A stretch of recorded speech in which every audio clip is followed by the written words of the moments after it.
Lei 1. Não ofusque o brilho do mestre. Julgamento. Faça sempre com que as pessoas acima de você se sintam confortavelmente superiores. Querendo agradar ou impressionar, não exagere exibindo seus próprios talentos, ou poderá conseguir o contrário, inspirar medo e insegurança. Faça com que seus mestres pareçam mais brilhantes do que são na realidade, e você alcançará o ápice do poder. A lei transgredida.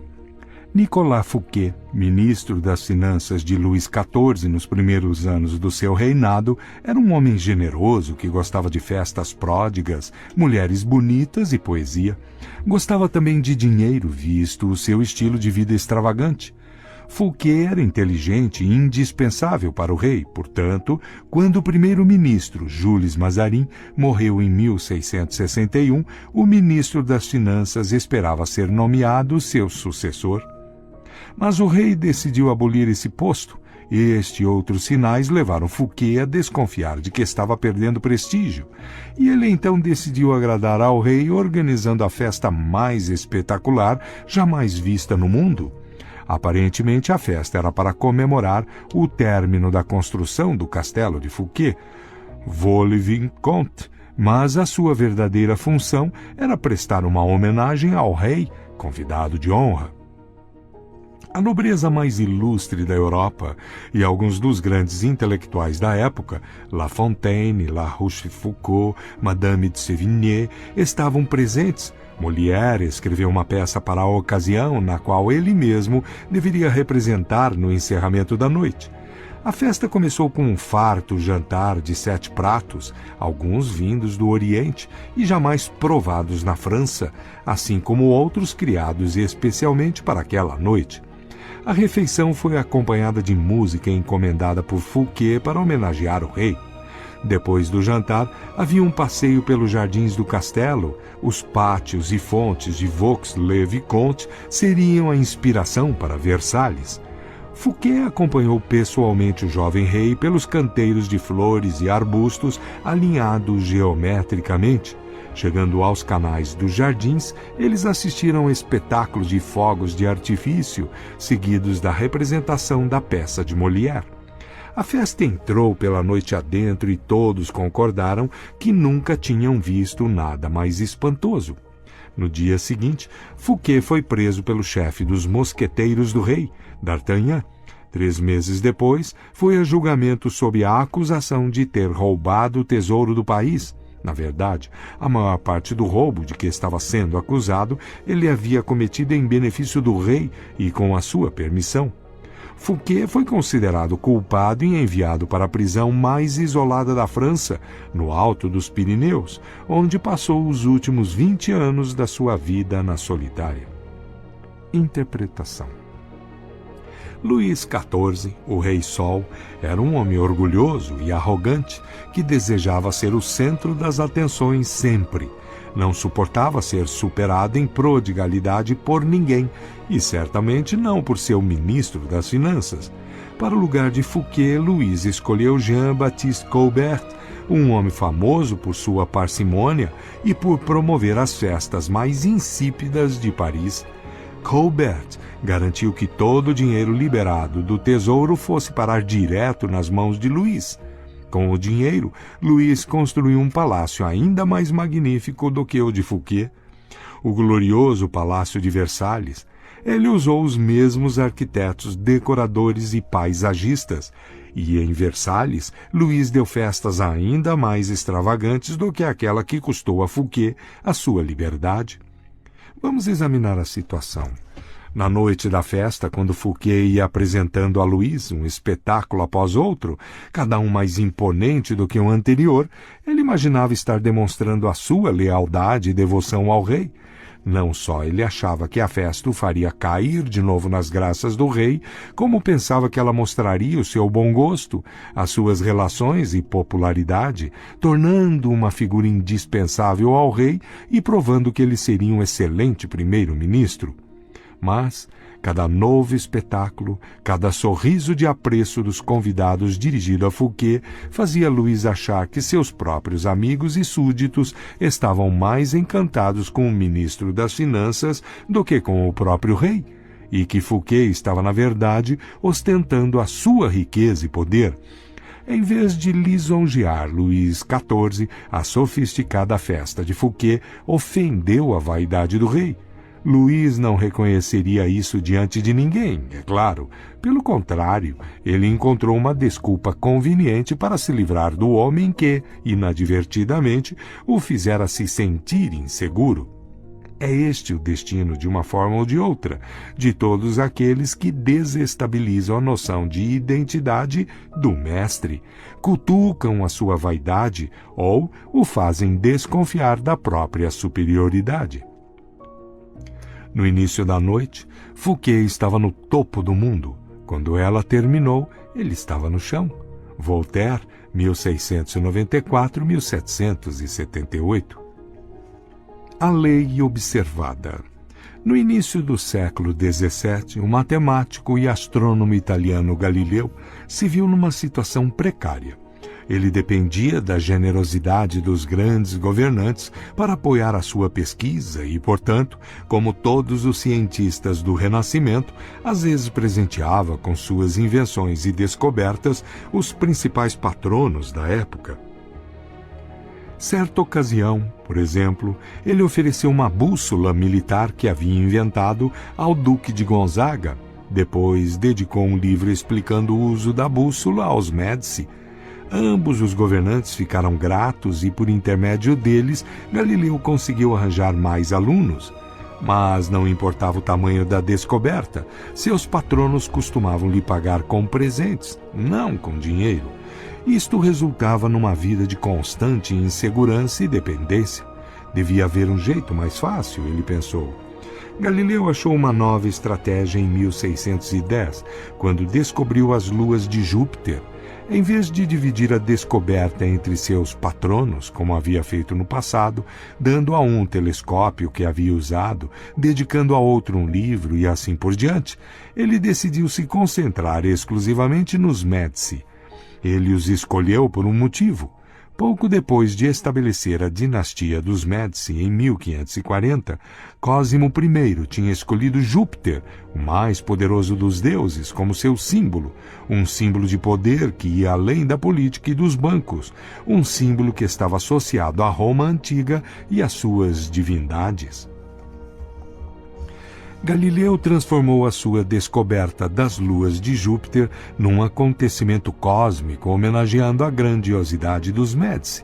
Logo após a descoberta, ele anunciou que as estrelas brilhantes, as luas de Júpiter, se apresentaram nos céus ao seu telescópio ao mesmo tempo em que Cosimo II era entronizado. Ele disse que o número de luas, 4, se harmonizavam com o número dos Médici. Cosimo II tinha 13 irmãos e que as luas giravam em torno de Júpiter, como estes 4 filhos giravam em torno de Cosimo I, fundador da dinastia. Mais do que uma coincidência, isto mostrava que os próprios céus refletiam a ascendência da família Médici. Depois de dedicar a descoberta aos Médici, Galileu encomendou um emblema representando Júpiter sentado numa nuvem com as 4 estrelas girando em torno dele, e o presenteou a Cosimo II como um símbolo do seu vínculo com as estrelas. Em 1610, Cosimo II nomeou Galileu filósofo e matemático oficial da corte com um ótimo salário. Para um cientista, este era o golpe da sua vida.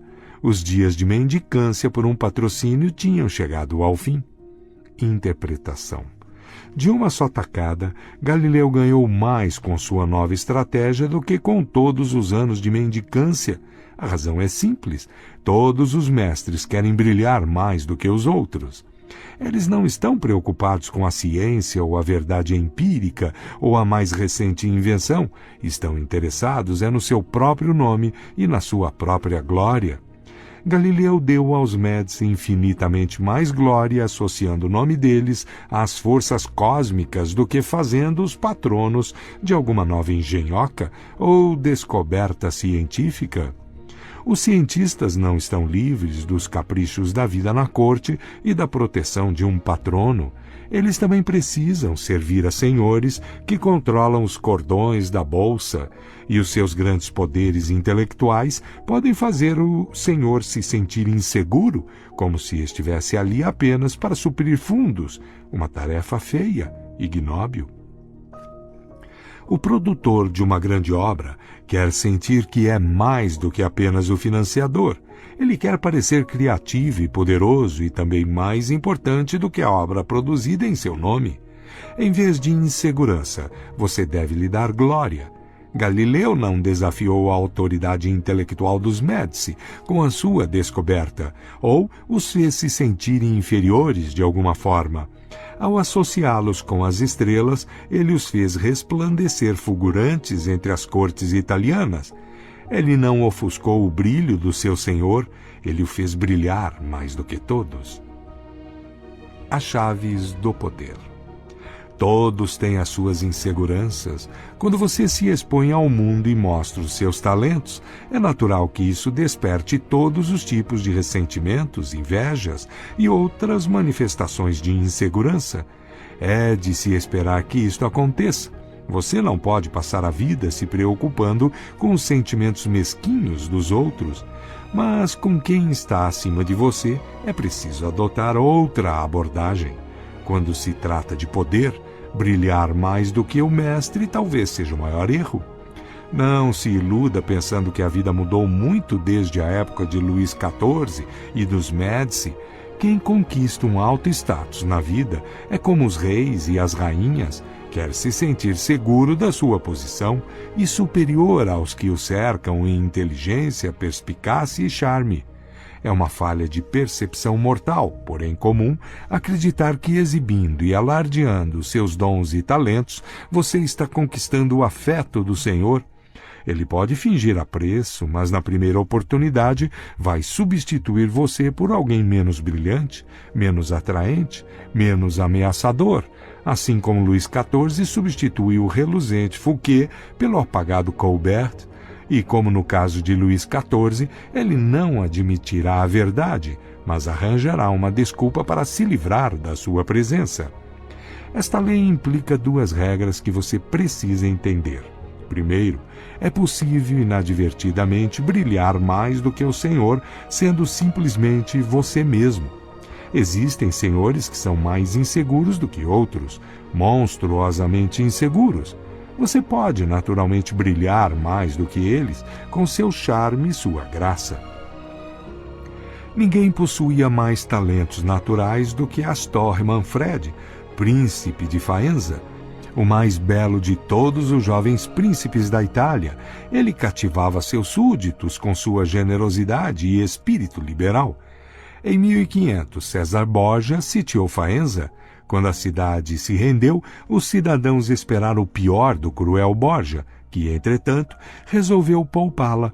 Ele simplesmente ocupou a sua fortaleza, não executou nenhum dos seus cidadãos e permitiu que o príncipe Manfred, com 18 anos na época, permanecesse com sua corte em total liberdade. Mas, poucas semanas depois, os soldados arrastaram Astor e Manfred para uma prisão romana. Passou-se um ano e o seu corpo foi pescado no rio Tibre, com uma pedra amarrada no pescoço.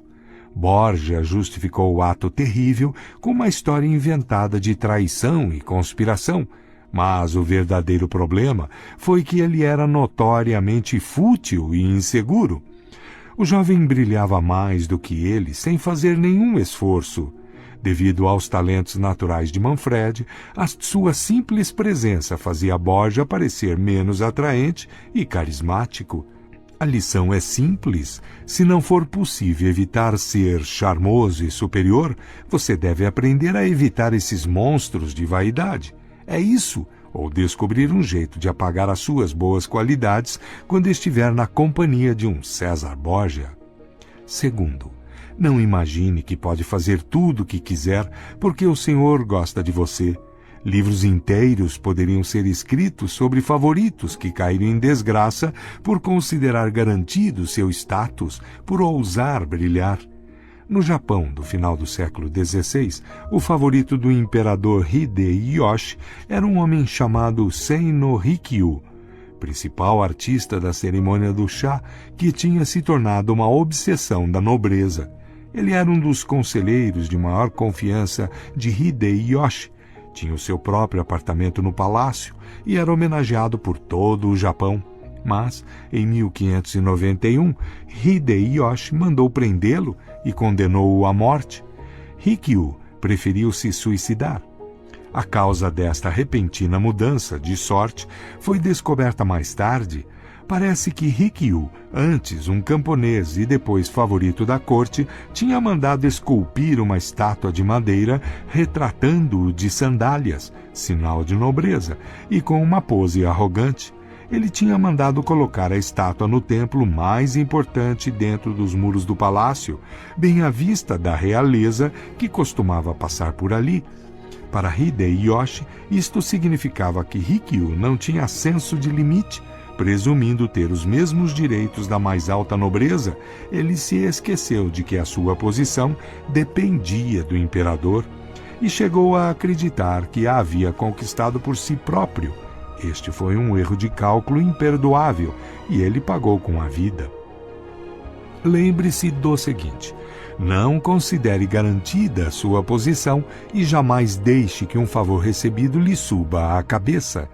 Sabendo dos perigos de brilhar mais do que o seu senhor, você pode tirar vantagem desta lei. Primeiro, você precisa elogiar e cortejar o seu senhor. A bajulação explícita pode ser eficaz, mas tem seus limites. É por demais direta e óbvia e causa má impressão nos outros cortesãos. Cortejar discretamente é muito mais eficaz. Se você é mais inteligente do que o seu senhor, por exemplo, aparente o oposto. Deixe que ele pareça mais inteligente do que você, mostre ingenuidade, faça parecer que você precisa da habilidade dele, cometa erros inofensivos que não afetarão você a longo prazo, mas lhe darão chance de pedir a sua ajuda. Os senhores adoram essas solicitações. O mestre que não conseguir presenteá-lo com a sua experiência pode deixar cair sobre você a sua ira e a sua má vontade. Se as suas ideias são mais criativas do que as do seu mestre, atribua-as a ele da maneira mais pública possível. Deixe claro que o seu conselho está simplesmente repetindo um conselho dele.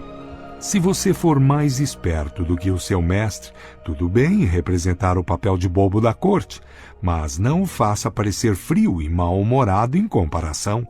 Apague um pouco seu senso de humor, se necessário, e descubra como fazer parecer que é ele que está divertindo e alegrando os outros. Se você for naturalmente mais sociável e generoso do que seu senhor, atenção para não ser a nuvem que vai toldar o seu brilho aos olhos dos outros.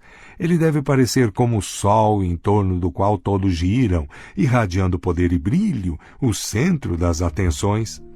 Se você for responsável por distraí-lo, a exibição dos seus meios limitados conquistará a simpatia dele.